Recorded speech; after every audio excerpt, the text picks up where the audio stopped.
Trump. I'm starting to regret my vote. What? Now?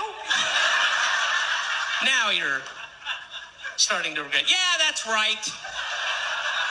I mean, I was fine in the beginning. I can overlook, and I'm okay with the blatant racism and the crass sexism and the deranged narcissism and pandering to Nazis and supporting pedophiles and proudly bragging about being a sexual predator and paying your mistress to have an abortion and openly cheating your employees and mocking the disabled and praising murderous dictators and the constant pathological lying, the petty vindictive cruelty, the staggering ineptitude, the unapologetic corruption, the nepotism, the mob ties, the calculated mendacity, ignorance as to how American government works, encouraging violence against those that question your authority, the theft of our tax dollars to pay off your mountain of debt and or go golfing. Did I mention the relentless lying? You're a liar.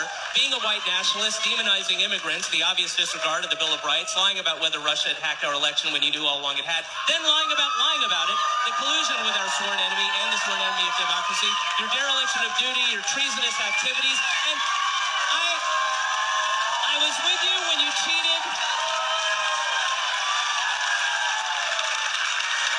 I was with you when you cheated on your wife with that porn star, the one you compared favorably to your daughter.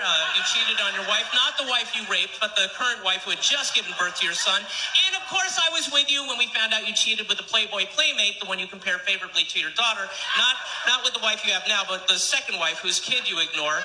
And of course, I was with you, President Trump, when you took the babies away. You took infants literally breastfeeding from their mothers and fathers, families who had made this arduous trek to come here and seek asylum. They just wanted to seek asylum, and you took them and you deported the parents, and you took them and separated them, sent the kids hundreds of miles away in a disused Walmart inside of a cage with armed guards pointing guns at them, and then of course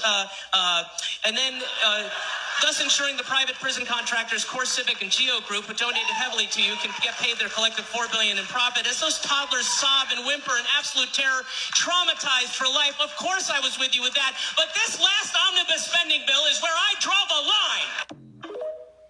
Doesn't know. America doesn't know the same thing that Canada is hearing.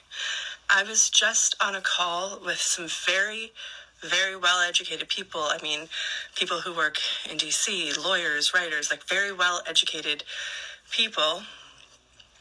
And as of this morning, Saturday, February 8th, I was saying to them, Canada is preparing for war. And they were like, what are you talking about? They don't know. Like our prime minister yesterday, Justin Trudeau yesterday, was caught on a hot mic, but let's be honest, we all needed to know, and he caught saying it, that what I said earlier, like last week, what I said, that Trump is going to annex us, invade, he wants our critical minerals.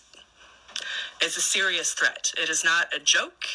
Jimmy Fallon is maybe 179 countries will watch the Super Bowl because we'll take over Canada by Sunday. Not funny, Jimmy. Not funny. And so I was on this call, and I said, we're preparing for a war. And they were like, with who? With us, with the U.S. And I told them how serious it was, how Canadians everywhere have spent the last week boycotting the U.S. and looking up ways to make sure that they've sort of decentered the U.S. from their conversations and their lives. Like, this is a very serious, we're not going back. And Americans are not hearing it. They don't know.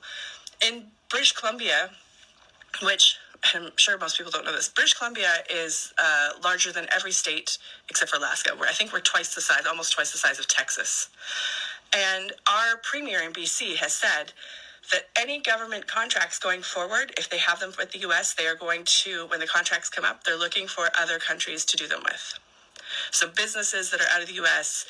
at all are going to be cut off from the province of BC. And that's huge. And I know that other premiers are doing the same thing. So I don't get why they don't know that this is serious. How do they not know? I mean, I assume it's just that they're not taking it seriously or that they haven't heard about it. And I put out that video last week, and I think it's 80,000 views so far. I have not registered any comments from Americans, which is concerning because if it has that many views and I'm not seeing comments, I don't know if they're seeing it. How do they not know? Guys, you're about to go into war.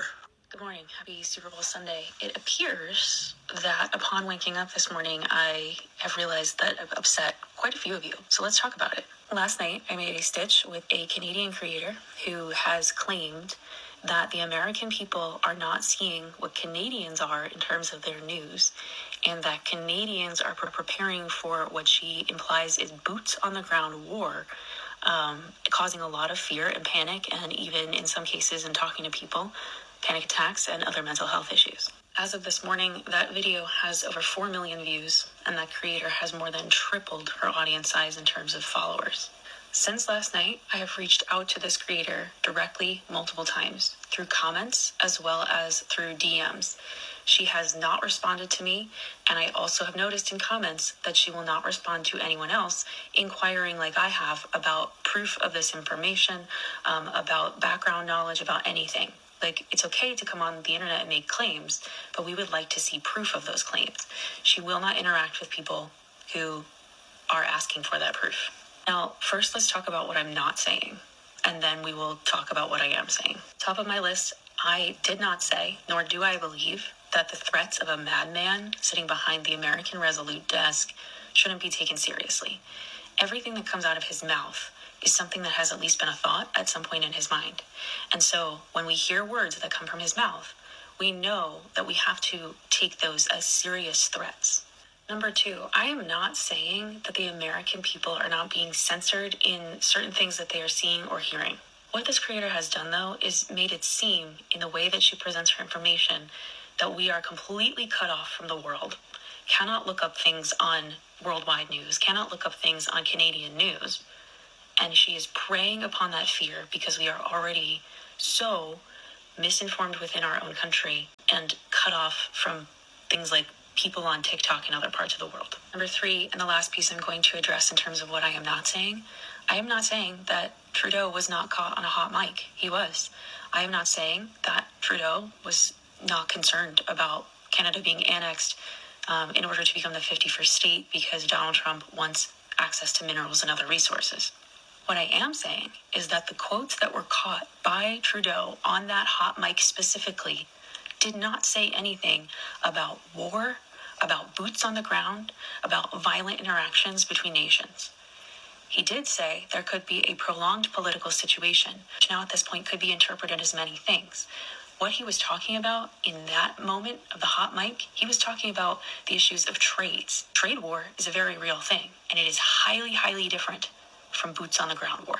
Let's talk about what I am saying when it comes to this creator. I will double down right now and tell you that this creator, again, has preyed upon people's emotions at this moment. There's fear, there's unrest, there is all kinds of anxieties as both Canadians and Americans. She has made a video that claims that people have no idea. And because we live in this space right now, that is so upsetting and concerning and fear-ridden every single day, 24/7, living in that fight or flight mode. People are leaning wholeheartedly into this video, not even thinking, hey, wait, where's the sources? I am just asking that we please lead with logic instead of emotion. What I like to do is I like to gather information, I like to sit with it for a very, at least small bit of time and process those emotions and then look at things logically. Because when we act on emotion, we create more panic and fear. And that is no way to function in a society where we have 4 years of whatever the unknown is. The last thing I want to say is this. I have Canadians in both my DMs as well as in comments on my videos telling me, you have no idea what it's like to be Canadian and you have no idea what kind of fear we are experiencing.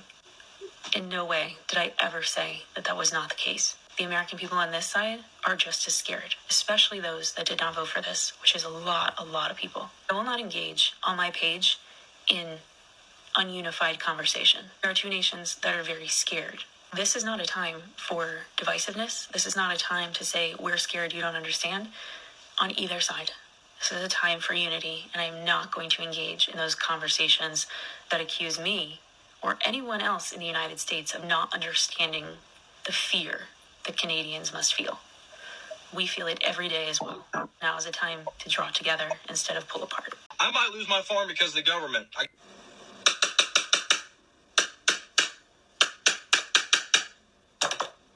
So, NRCS, conservation planning. So they had a program out there called the EQIP program. And make sure you tell them which president gave you EQIP, because EQIP is the Environmental Quality Incentives Program, right? Which is under the Inflation Reduction Act. The Inflation Reduction Act, Joe Biden signed, right, gave EQIP $8 billion.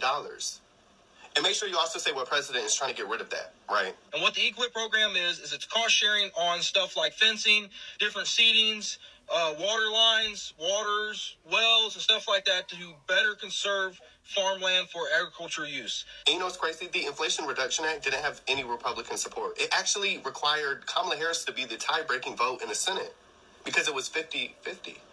So to say Republicans care about the working class more than Democrats, fucking crazy. So I thought it was a great program. We got a contract with them for $240,000. So we signed a contract with them for $240,000, and we have bought different types of material. We've gotten paid out on some of it, but I now have $80,000 worth of material and signed contracts for labor that are going to install the water lines in the upcoming few weeks and months.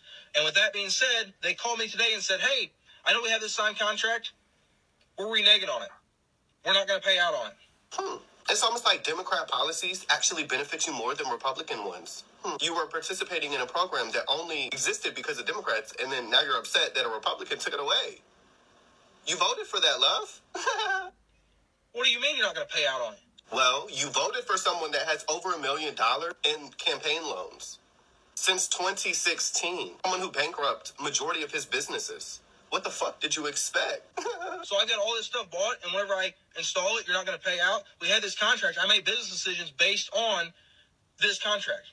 So now I have $80,000 out of my pocket that I didn't have to spend. So the $80,000 that we have is supposed to go to our farm loan in the fall. If we don't have that money, that's our hay money, that's our farm money, our farm payment money. If we don't have that money, we will lose this farm. And the only way that I can think to get around it is we sell some cows. And if I sell cows now to make the payment, to make that payment, I'm not going to make the payment in the fall because the cows are calculated in my payment in the fall. So because I got in bed with the government. See, and this is why we say it's a cult, because the misplaced fucking anger. Not because you got in bed with the government, it's because you voted for someone that did not give a fuck about you. That's what it is, love. You voted for someone that had daddy's money handed down to him, yet he doesn't like anybody else getting any type of resources. I spent money based on a contract that we signed. They're reneging on it. I'm just screwed. And unless they lift this pause on payment, I'm going to lose this farm. Or if you would have listened to the people that were trying to tell you about Project 2025, this was coming, love. This was coming. If Trump wanted to get rid of the Inflation Reduction Act, and this is a program of that, what the fuck were you expecting, love? So they have told me that the best thing that they can tell me is get in touch with the congressmen and congresswomen and see if I can get something done about this. So I've reached out to Ann Wagner's office. That's the congresswoman of Missouri. I'm hoping that something comes out of that, but I don't have very high hopes of it. Hopefully it's almost like this is why we should pay attention to election, not only the general elections, but the fucking primary, so you can see the people that are going to represent you, what the fuck their beliefs are, and if they're actually going to care about you. Because it seems as if, though, the people you vote for don't give a fuck about you. It's a temporary ban on payment of that, but I don't understand how you can sign a contract and then just renege on that contract. I do not understand that at all. Well, that's what happens when you vote for someone who is going to deconstruct our government. So, you voted for it. You just thought it was not going to affect you. Do not look into government programs, because everybody told me I've been waiting for payment for a long time. You're going to get screwed. And I was like, no, it's a contract. They can't do that. And sure as shit, here we are. So don't look into government programs if you're going to vote to remove them, love.